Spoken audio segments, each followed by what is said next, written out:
Welcome students. तो आज हम पढ़ेंगे relative pronouns. A relative pronoun joins two sentences and refers back to a noun already mentioned. एक तो रिलेटिव प्रोनाउन दो काम करते हैं। एक तो वो दो सेंटेंसेस को जोड़ते हैं और जो पहला जो है ना नाउन होता है उसको रिप्लेस भी करते हैं, इसलिए ये प्रोनाउन कहलाते हैं। एग्जांपल आपको बताता हूँ, डोंट वरी। अच्छा, ये हैं कौन कौन से कॉमन रिलेटिव प्रोनाउंस हैं जी? Who, whom, whose, which, that. Example है जी, I met Ali, Ali was tired. अब ये थोड़ा वियर्ड लग रहा है, रिलेटिव प्रोनाउन लगाते हैं। अब I met Ali who was tired. अब नाउन कौन सा है जी? अली। सबसे पहले ये नाउन को रिप्लेस कर रहा है तो ये प्रोनाउन हुआ हु, और दूसरा काम ये क्या कर रहा है कि दो सेंटेंसेस को आपस में जोड़ रहा है, तो ये क्या है जी? कंजंक्शन भी है। Okay, replaces Ali, works like a pronoun. Okay, उसके बाद जो है ना, it joins two sentences, it acts like conjunction. ठीक है, दो काम कर रहा होता है, एक नाउन को रिप्लेस करता है तो प्रोनाउन, और दूसरे नंबर पे दो सेंटेंसेस को जोड़ रहा होता है तो एज अ कंजंक्शन, इसलिए इसको रिलेटिव प्रोनाउन कहा जाता है। अच्छा, उसके बाद क्या है जी? एंटीसीडेंट। अच्छा, एंटीसीडेंट किसको कहते हैं? A noun before relative pronoun is called the antecedent. Relative pronoun से पहले जो नाउन होता है उसको उसका एंटीसीडेंट कहते हैं, क्योंकि उसी को तो रिप्लेस कर रहा होता है ये। इसकी एग्जांपल क्या है जी? आई मेट हारी हु हैड जस्ट रिटर्न। इसमें हु का एंटीसीडेंट कौन सा है? हारी है। ओके, हारी को रिप्लेस कर रहा है ना हु। अब पढ़ते हैं इनके यूजेस। अच्छा जी, रिलेटिव प्रोनाउंस की forms: nominative who, genitive whose और accusative whom who. Okay, the forms are same for singular, plural and masculine and feminine. अच्छा, ये जब भी नाउन बॉय हो, गर्ल हो, बॉयज़ हो या गर्ल्स हो, तो इसके बाद जो है ना हम हु यूज़ करेंगे। ठीक है, सेम ही यूज़ करेंगे, हु यूज़ करेंगे सबके लिए। This this is the boy who are praise. Boy को रिप्लेस कर रहा है हु। गर्ल के बाद भी हु आएगा, बॉयज़ एंड गर्ल्स के बाद भी हु आएगा। वैसे इनफॉर्मल इंग्लिश में हु, यहाँ पे हु भी लगा सकते हैं हु की जगह पे। ठीक है, रिलेटिव प्रोनाउंस जो है ना, विच, इसको पढ़ते हैं अब, इसका यूज़। रिलेटिव प्रोनाउन विच का use for things and animals. This is the house which belongs to my uncle. ये थिंग है हाउस, इसको विच रिप्लेस कर रहा है। उसके बाद the dog which bark the ran away. यहाँ पे डॉग को रिप्लेस कर रहा है which. Which has same form for nominative and accusative. ठीक है, एक्यूजेटिव और नॉमिनेटिव के लिए विच की सेम ही फॉर्म होती है। और which has no genitive form. Which की कोई जेनेटिव फॉर्म नहीं होती, इसकी जगह पे हम हुज यूज़ करते हैं। ठीक है, इसकी एग्जांपल है जी, a triangle whose 3 sides are equal.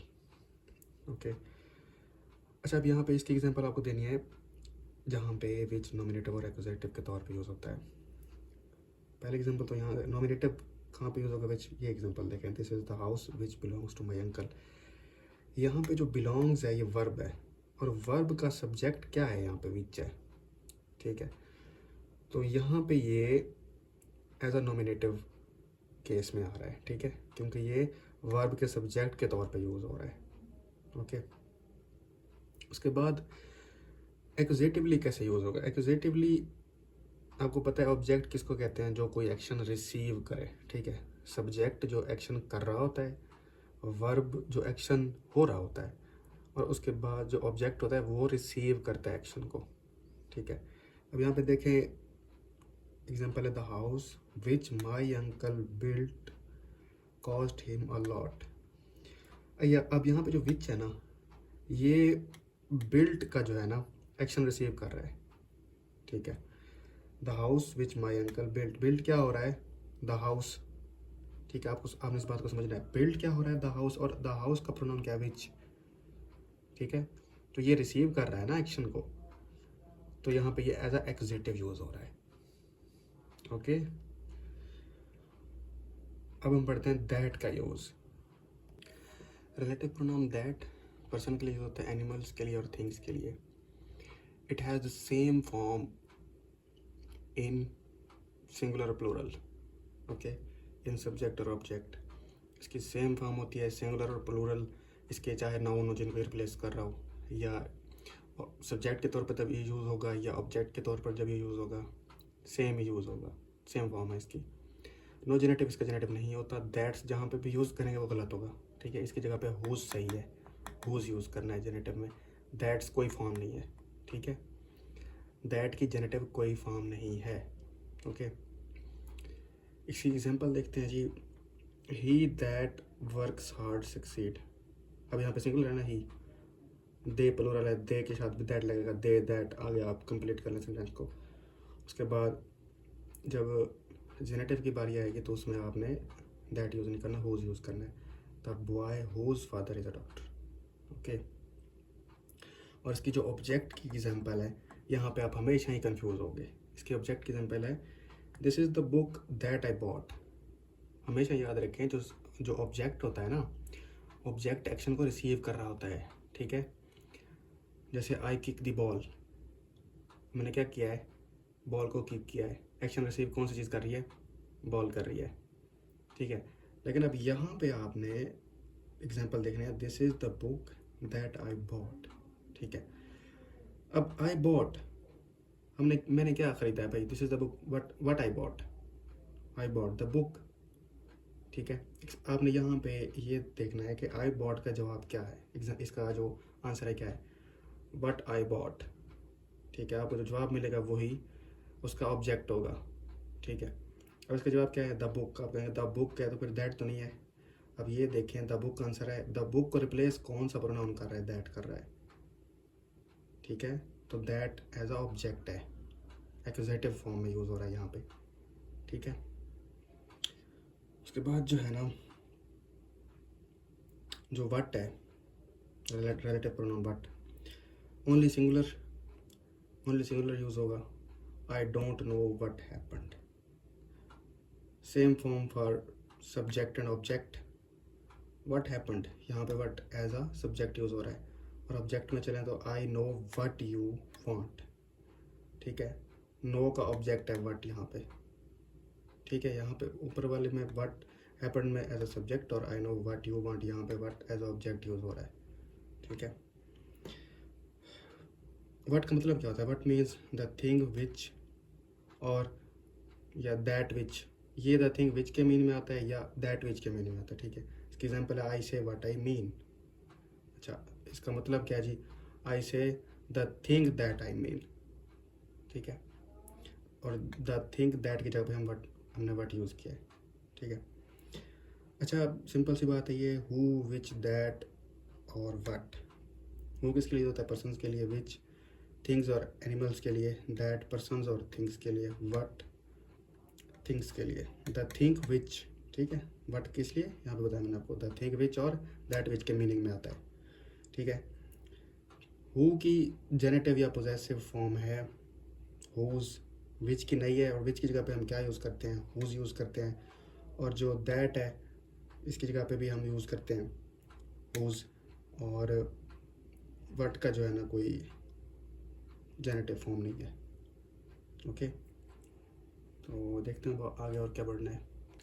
To uses of relative clauses, defining restrictive clause, non defining continuative clause. Defining restrictive clause कौन सा होता है, it tells exactly which person और thing we mean, without it the meaning is incomplete. ये specify करता है person और thing को जिसके बारे में बात हो रही होती है। एग्जाम्पल क्या है, the man who had cheated me was arrested. Who had cheated मी, अब ये किस चीज़ को शो कर रहा है, मैन को, ठीक है। मैन को पर्टिकुलरली शो कर रहा है कि भाई ये मैन था जिसने चीट किया था। The man who had cheated me was arrested, okay. उसके बाद है non defining continuative clause. This clause gives extra info only, the sentence is already complete. ये जो है ना, ये एक्स्ट्रा इन्फॉर्मेशन के लिए इस्तेमाल होता है। नॉन डिफाइनिंग कंटिन्यूटिव क्लास ये डिफाइन नहीं करता, एक्स्ट्रा इन्फॉर्मेशन देता है। इसकी एग्जांपल क्या है जी, I gave him a rupee which was all I had. अच्छा, यहाँ पे कॉमा यूज़ हुआ है। कॉमा का मतलब है जो भी पैसे थे वो मैंने उसको दे दिए हैं। अगर कॉमा यहाँ पे यूज़ नहीं होगा तो ये शो करेगा बहुत सारे पैसे थे जिसमें से कुछ मैंने उसको दिए हैं। अच्छा, मैं अब आपको इसकी एग्जांपल देता हूँ। कॉमा का यूज़ आपने, ये करेक्शन, सेंटेंस करेक्शन में आपकी हेल्प करेगा। आपने इसको इम्पोर्टेंटली, इस पर आपने तवज्जो देनी है। My brother who is a doctor has gone to Italy. अब जब देखे ना ये कॉमे लगे हुए हैं वहाँ पे, एक कॉमा यहाँ पे, एक कॉमा यहाँ पे, तो आप समझ जाएं कि जो ब्रदर, एक ही ब्रदर है, ठीक है, बहुत सारे ब्रदर नहीं है, एक ही ब्रदर है। कॉमा ये शो करता है कि एक ही चीज़ है जो भी है, ठीक है, एक ही ब्रदर है जो कि डॉक्टर है, वो इटली चला गया, ठीक है। अब जहाँ पे कॉमा यूज़ नहीं होगा, इसका मतलब है बहुत सारी चीज़ें थी या बहुत सारे भाई थे, जिनमें से जो भाई डॉक्टर था वो चला गया। अब इसके एग्जाम्पल क्या है, comma shows I have only one brother, ठीक है, my brother who is the doctor has gone to Italy, मतलब एक ही भाई है जो इटली चला गया। अगर कॉमा यूज़ नहीं होगा तो I have several brothers the doctor has gone. अगर कॉमा यूज़ नहीं होगा तो इसका मतलब ये है कि बहुत सारे मेरे भाई हैं जिनमें से जो डॉक्टर वो चला गया है, ठीक है। अच्छा जी, यूज़ ऑफ दैट कहाँ पे होता है, पर्सन, एनिमल्स और थिंग्स के लिए। Only use in defining class, defining class में ये यूज़ होगा, नॉन डिफाइनिंग में यूज़ नहीं होगा। The man that stole my bag was arrested, यहाँ पे द मैन को दैट जो है ना ये डिफाइन कर रहा है। अब ये सही है sentence, my father that is a teacher is kind, ये सेंटेंस सही नहीं है क्योंकि दैट इज़ अ टीचर ये एक्स्ट्रा इन्फॉर्मेशन, और extra information non defining class की वो है, एग्जांपल है, ठीक है। तो ये सिर्फ डिफाइनिंग क्लास के लिए यूज़ होगा, कंटिन्यूटिव क्लास के लिए यूज़ नहीं होगा, जो एक्स्ट्रा इन्फॉर्मेशन देते हैं। इसका जेनेटिव नहीं होता, हुज यूज़ करते हैं, मैंने पहले आपको बताया। No preposition before that, that के पहले प्रेपोजिशन यूज़ नहीं करनी चाहिए, गलत होता है। The house in that he lives, देखा है दैट से पहले प्रेपोजिशन है तो ये गलत है। The house that he lives in, ये सही है। एज एडवर्बियल एक्यूजेटिव समटाइम्स ये मीनिंग देता है इन विच का, ऑन विच का, एट विच का। एग्जाम्पल क्या, I remember the day that he came, I remember the day that he came. अब इसमें दैट किस चीज़ को शो कर रहा है, इनमें से आपने बताना है, ठीक है। That is preferred after superlatives, superlative के बाद दैट प्रेफर होता है, जैसे बेस्ट होगा, greatest, wise. After words like all, same, any, nothing, only, none. अच्छा, एडवर्बियल एक्यूजेटिव्स वो वाले नाउन या प्रोनाउन होते हैं जो कि टाइम, प्लेस या डायरेक्शन के मीनिंग में आ रहे होते हैं, ठीक है, और ये रिप्लेस हो जाते हैं एडवर्ब से, इन विच, ऑन विच, एट विच से, ठीक है। ये हमें जवाब देते हैं इसका, व्हेन कब हो रही है कोई चीज़, वेयर कहाँ हो रही है, at what time, at what place, okay. अब इसकी जो that is preferred after superlative की एग्जांपल है जी, this is the best that we can do, और इसकी after words all, some, any या only, this is the only book that I need. अच्छा जी, दैट के यूज़ को कंटिन्यू करते हैं। After interrogative, who what, who that saw her did not pity हर, इसमें हु को रिप्लेस कर रहा है that. What is it that troubles you, इसमें दैट वट को रिप्लेस कर रहा है, okay. It is use for emphasis, ये एम्फेसिस के लिए यूज़ होता है, किसी चीज़ पर जोर देने के लिए। Two antecedents, person plus things, animals, person, things, animals. अगर दो एंटीसीडेंट हो, पर्सन्स हो सकते हैं, थिंग्स या एनिमल्स, तब भी दैट यूज़ होगा उनके लिए collectively.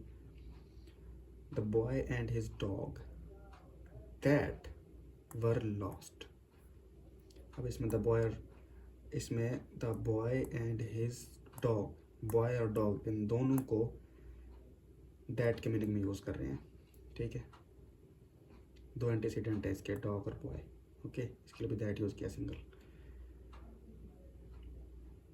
Used when sentence mixed nouns, यानी कि अगर मिक्स्ड नाउन्स हों सेंटेंस में तब भी यूज़ होता है, ठीक है। What as a relative pronoun, what कैसे as a relative pronoun use होता है। अब वट आपको मैंने बताया कि दैट विच के मीनिंग में आता है और द थिंग विच के मीनिंग में आता है वट। एग्जाम्पल है जी, आई से वट आई मीन, अब यहाँ पे वट किसके मीनिंग में आ रहा है, दैट विच के मीनिंग में। It has no antecedent, no noun before it, ठीक है, इसके पहले कोई भी एंटीसीडेंट नहीं होगा, कोई नाउन नहीं होगा। यूज़ कहाँ पे होता है, थिंग्स के लिए होता है, सिंगुलरली यूज़ होता है, ये ओनली सिर्फ सिंगुलरली यूज़ होता है। सब्जेक्ट एज अ सब्जेक्ट भी यूज़ हो सकता है और एज अ ऑब्जेक्ट भी, बोथ यूज़ हो सकता है। अच्छा, अब एज का यूज़ है, एज अ रिलेटिव प्रोनाउन। ये जो है ना आफ्टर यूज़ होता है सच, आफ्टर सच, सेम, या ये फिर एडजेक्टिव के साथ भी आता है। सच के बाद, सेम के बाद, या फिर एडजेक्टिव के साथ। Okay, he is such a man as I respect, replace किसको कर रहा है? सच को। ठीक है, he is such a man as I respect. ठीक है, ये हु और होम के मीनिंग में आ रहा है यहाँ पे। ठीक है, आप बताएं, आप यहाँ पे हु के मीनिंग में आ रहा है या होम के? ठीक है, this is the same book as yours, यहाँ पे ये सेम को रिप्लेस कर रहा है एज अ प्रोनाउन, तो यहाँ पे एज अ रिलेटिव प्रोनाउन काम कर रहा है। Okay, this the same book as yours, this is the same bat that you used. अब यहाँ पे एज यूज़ हो रहा है, सेम को रिप्लेस कर रहा है, और यहाँ पे सेम को रिप्लेस कर रहा है जी दैट। इसका क्या डिफरेंस है? इसका डिफरेंस ये है, एज सेम टाइप को शो करता है, सेम टाइप को, दैट एग्जैक्टली सेम थिंग को शो करता है। ठीक है, एग्जैक्टली सेम थिंग और सेम टाइप में फ़र्क है। ठीक है, जब जहाँ पे सेम टाइप होगी एज यूज़ होगा, जहाँ पे एग्जैक्टली सेम थिंग होगी वहाँ पे दैट यूज़ होगा। और मैंने आपको बताया था कि भी एडजेक्टिव के साथ भी एज यूज़ होता है। यहाँ पे एज लिखना था, एस कहाँ पे दिया? As plus adjective. I collected as many books as I could. I collected as many, many क्या एडजेक्टिव इसके साथ एज यूज़ होगा पहले। अच्छा, बट कैसे यूज़ होता है? But as relative pronoun used after negatives. But मतलब नेगेटिव्स के बाद यूज़ होता है, नेगेटिव सेंटेंसेस के बाद ही। बट किसके मीनिंग में आता है? यहाँ पे ये हु डज नॉट या विच डज नॉट के मीनिंग में आता है। There is no man but knows it, ये कहाँ किस चीज़ के मीनिंग में आ रहा है? बट यहाँ पे there is no man who does not know it.